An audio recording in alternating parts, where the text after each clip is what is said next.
Assalamu alaikum wa rahmatullahi wa barakatuh. Ahli wannan wuri mai albarka, muna fatan kuna lafiya. To Allah ya sa haka, kuma Allah ya mana jagora. Da Allah sai a yi haƙuri, wata fa'ida ce da ke son in nuna ma 'yan uwa almajirai.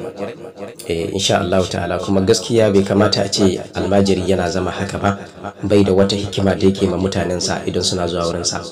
Ya kamata a ce almajiri ya rika wata hikima mujarraba, wadda idan mutum ya zo wurinka, idan kai masa to gaskiya zai yi mamaki sosai, kuma zai ƙara yarda da kai, kuma zai jawo maka jama'a sosai. Zai ce lallai malam wani yana da kaza, yana da kaza, kai malamin na ai kaza yayi lokacin na gani. To don haka insha Allah zan nuna muku wata hikima da ake yi a cikin ruwa.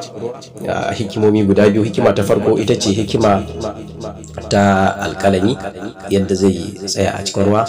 Mutane so da yawa suna ji ana cewa ana sa alkalami ya tsaya a cikin ruwa, wasu kuma ba su taba gani ba. To don haka insha Allah wannan hikimar ita ce yanzu zan yi muku, domin ku ga yadda shi alkalami, kowa ya san dai alkalami idan aka sa shi cikin ruwa ba ainihin tsaya yake ba, kwantawa yake yi.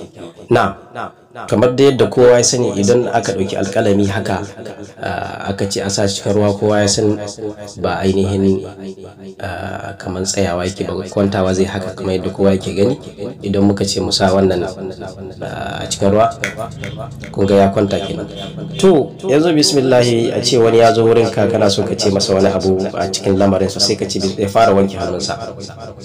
Sai ka ce wanke hannunsa kamar haka, bismillah da bismillah, ce bismillahir rahmanir rahim, sai wanke hannunsa. Idan ya wanke hannunsa, to sai ka ɗauko alkalami ka kudurta akan wani lamari nashi, akan lamarin da ya zo maka da shi. Kana kudurtawa, to shi wannan alkalami sai ka sake shi cikin ruwan, sai ya tsaya kamar haka. Kowa yake ganin wannan yana ta yawo a cikin ruwan haka, kuma ya yi tsaye ko. To abu na farko ke. Na biyu kuma za ka iya sakawa shi ma kun gani ko. Na uku ma za ka iya saka akan wannan kudurin, kun ga duka sun yi tsaye ko. To insha Allah ta'ala sai ka ce to akwai kaza wancan da ya karkace, to ga abin da yake nuna.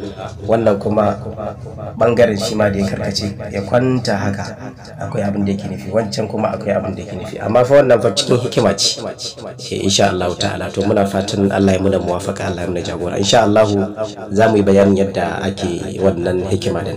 Wassalamu alaikum wa rahmatullah.